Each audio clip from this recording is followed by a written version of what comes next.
My husband thought he hung up. The call kept recording for 4 minutes and 12 seconds. Every word. He called me naive. He said it the way people say things when they're absolutely certain no one who matters is listening. Relaxed, almost fond. The way you'd describe a golden retriever that keeps running into the sliding glass door. Unbelievably naive, like it was one of my more charming qualities. Like it was the reason the whole plan worked. He was right that I was naive. He was wrong about everything else. I was sitting in traffic on the I-90 overpass. Rain coming down so hard my wipers couldn't keep up. When I called Daniel to tell him I'd be home early, he answered on the third ring in that voice. The impatient one, the one that had a way of making me feel like an interruption in my own marriage. I'm in the middle of something. We'll talk later. Click. Except the Bluetooth didn't disconnect. My phone showed the call still active. 3 seconds of ambient silence. Then his voice came back, completely transformed. Loose, warm, almost laughing. Good God, she's suffocating sometimes. And then a laugh I would have recognized in a blackout. Rebecca, my best friend since our second year at university. The woman who had been my maid of honor, who had sobbed through my vows with the specific gorgeous ugliness of someone genuinely overcome, who had held both my hands in a hospital waiting room 3 times, while I lost pregnancies, and she told me it wasn't my fault, and she would be there for whatever came next. That laugh. I just don't want my baby growing up confused about who his real family is, she said, in the playful, private voice of a woman who is completely comfortable where she is. My hands went white on the steering wheel. I did not make a sound. I did not breathe incorrectly. The rain kept falling and the traffic did not move, and something inside my chest turned to absolute glass. Not broken, just suddenly, terrifyingly transparent, and I sat perfectly still, and I listened. Daniel's voice dropped low, the register he used when he thought he was being clever. Don't worry, Emily is unbelievably naive. Once the $5 million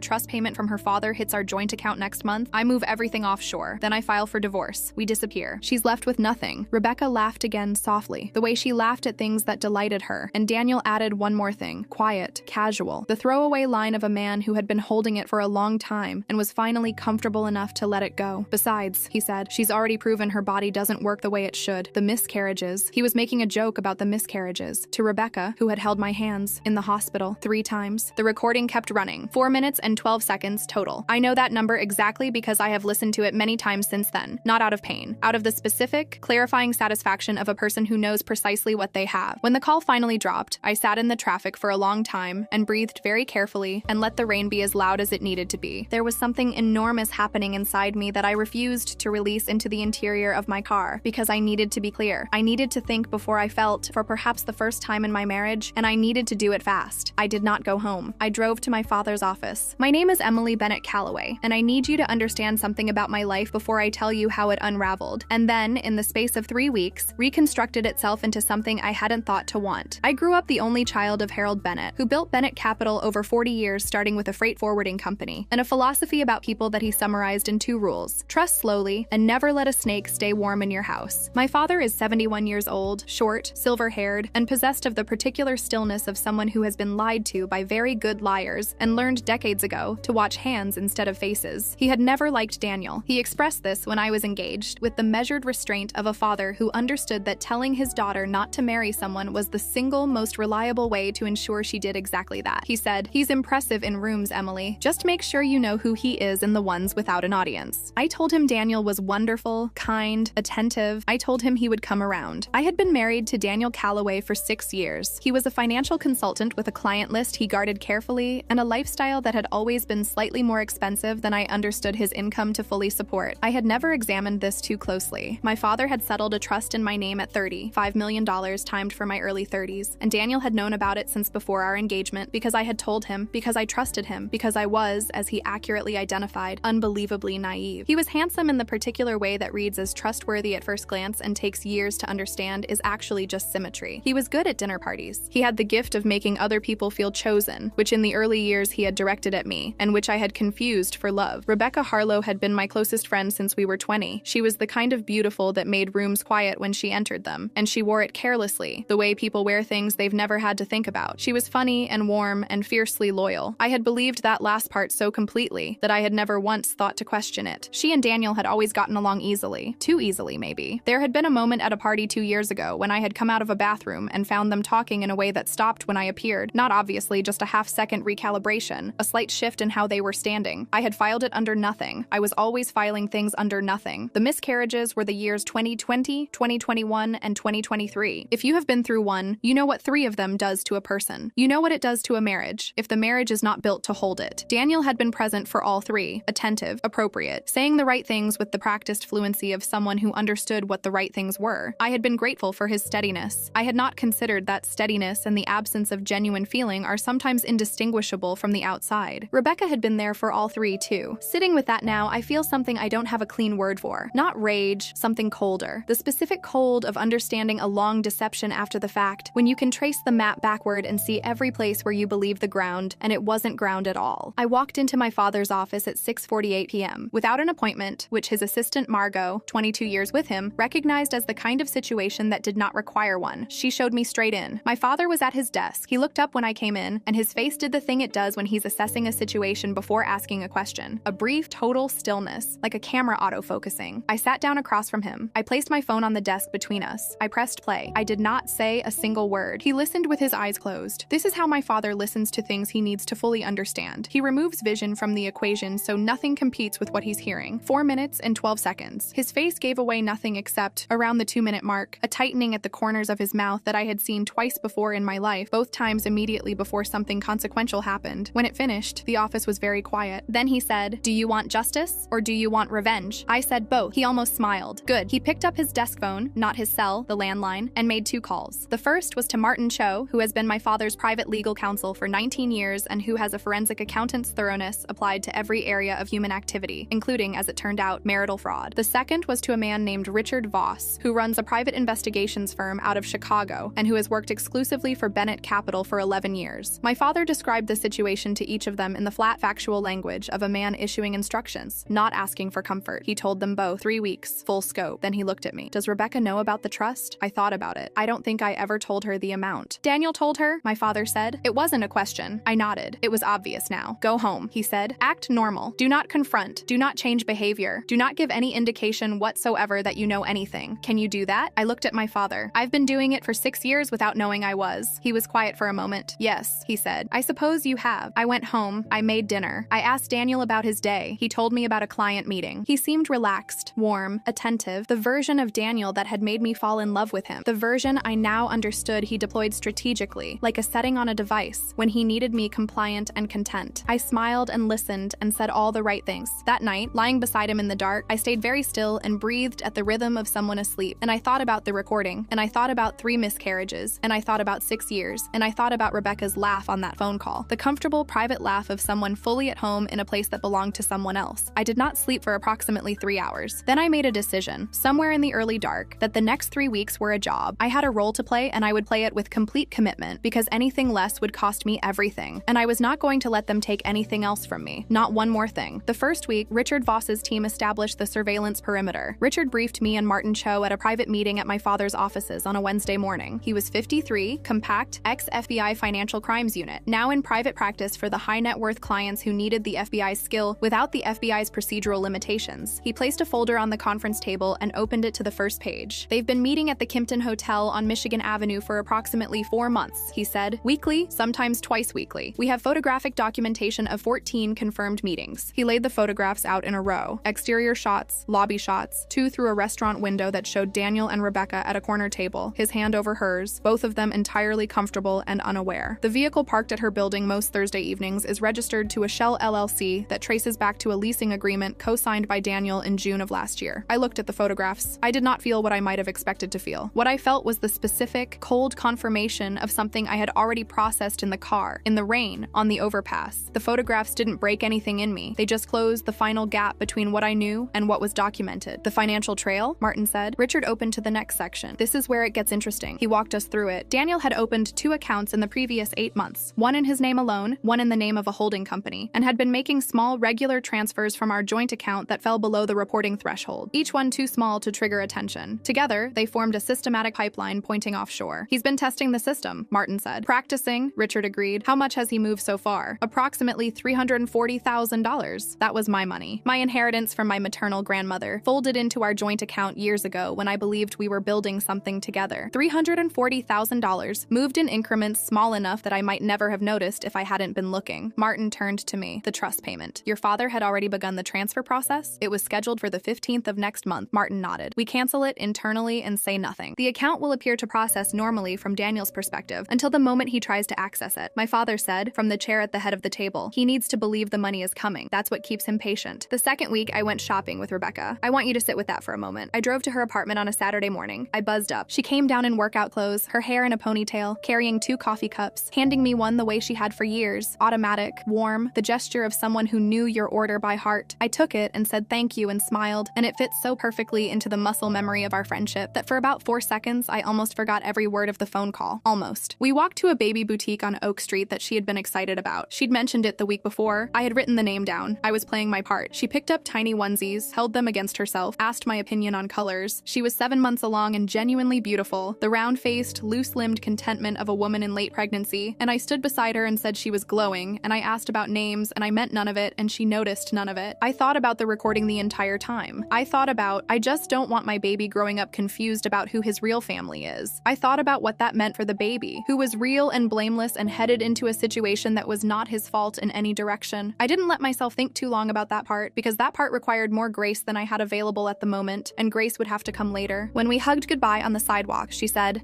you seem really good lately, really settled. I am, I said. I really am. She squeezed my arm. I watched her walk away, and I felt something that was not quite pity, and not quite anger, and not quite grief, but had elements of all three, layered under an absolute calm that surprised me every day during those 3 weeks. Where it came from, I wasn't entirely sure. Maybe from the car, in the rain, when I had needed to be clear and had discovered something in myself that could be clear when it needed to be. The second week, Richard's team added one more piece to the file, the baby. I had not asked for this information. Richard had simply noted in the clinical language of his report that the timeline of the pregnancy and Daniel's confirmed movements as documented had created a small but notable discrepancy. He had, with my father's authorization, requested that a paternity analysis be initiated through a private medical documentation service. Not a legal test yet, just a preliminary assessment of timelines, dates, and a cross-reference of Rebecca's medical records obtained through the channels that private investigators use when clients have the resources to authorize them. He laid the summary on the table in the 3rd week's briefing. The timeline of the pregnancy was consistent with a conception date that overlapped with a 3-week period during which Daniel had been on a business trip to London. It was also consistent with a man named Thomas Hale, a name that appeared 3 times in Rebecca's documented contact history during the same period, associated with hotel records from the same city. Richard said nothing editorially about this. He just laid the documents down and let the data be what it was. My father looked at it, then he looked at me. I said nothing. There was a kind of terrible, lopsided justice in it that I did not fully process until later. Daniel had sacrificed our marriage, my trust, 6 years, 3 pregnancies worth of grief shared under false pretenses, had spent months building an exit strategy for a future that was built on a foundation that may not have been real. He didn't know yet, neither did Rebecca. I decided I would let them find out together. The dinner was my idea. I told Daniel I wanted to celebrate the trust payment the way it deserved. Intimately, at home, just the 3 of us. I said it in a way that framed it as a gift to him, a quiet marking of a new chapter. He agreed immediately. He even suggested the menu, which almost made me laugh. I cooked. I set the table with the good dishes. I opened the wine Daniel liked. I arranged the flowers Rebecca had brought, white tulips, her signature hostess gift. She'd brought them to every dinner party in our friendship, in the center of the table, because their presence in that room felt accurate to me in a way I couldn't have explained, but that satisfied something precise. We ate, we talked. Daniel checked his banking app 4 times during the appetizer course. I watched his eyes drop to the screen and come back to the table wearing the slightly glazed expression of a man performing presence, while his mind is somewhere offshore and counting. Rebecca was warm and attentive, the version of herself she wore in social settings. Engaged, funny, asking good questions, creating the impression of someone fully present. She and Daniel were careful not to look at each other too long. Disciplined. I could see the restraint and the calibration of their eye contact, the microsecond course corrections when they'd held each other's gaze a beat too long. They were so proud of themselves. That was the thing that kept striking me. The pride. The barely contained satisfaction of 2 people who believed they were the smartest people in the room, who had looked at me, across years of friendship and marriage, and decided that what they saw was a soft target. After dessert, I stood up. I picked up the sealed envelope I had placed on the kitchen counter 2 hours earlier and walked to the head of the table and set it in front of Daniel. The payment arrived today, I said. Congratulations. He grabbed it before I had finished the sentence. His fingers moved fast, tearing the flap with the eagerness of someone who has been waiting a long time for a thing and cannot manage their own anticipation. His eyes hit the first sheet and went to the numbers immediately, which is where a man like Daniel always looks first. Then his face. The photographs were first. Richard's team had arranged them chronologically. 14 meetings at the Kimpton, the corner table, the car parked at Rebecca's building, date and timestamps on every frame. Then, the financial summary. The $340,000 moved in staged transfers across 8 months. Account numbers, routing documentation, the offshore destination account with Daniel's signature on the authorization. And then, the transcript. 4 minutes and 12 seconds, word for word. I had formatted it cleanly, like a script. Daniel, Rebecca, Daniel, so that every word was attributable and unambiguous. ambiguous. His voice, her laugh, and the line about my body not working the way it should. Sitting there on the page in 12-point Times New Roman, the most casual line of the conversation, the one I knew would follow him. The color left his face the way water drains from a bathtub, not all at once, in a steady, inevitable direction. Rebecca had gone completely still. She was looking at the photographs with the focused, almost analytical expression of someone running rapid calculations. I sat back down. I folded my hands on the table. "The money never reached our account," I said. "Dad canceled the internal transfer the same day I played him the recording." I paused. "Also, this house is owned by his company. It always has been, which Daniel knew before we signed the lease agreement." I looked at Daniel steadily. "You have 10 minutes. He found his voice. "Emily, there's one more page." I slid the final document across the table. Richard's report on the timeline. The London overlap. Thomas Hale. The dates.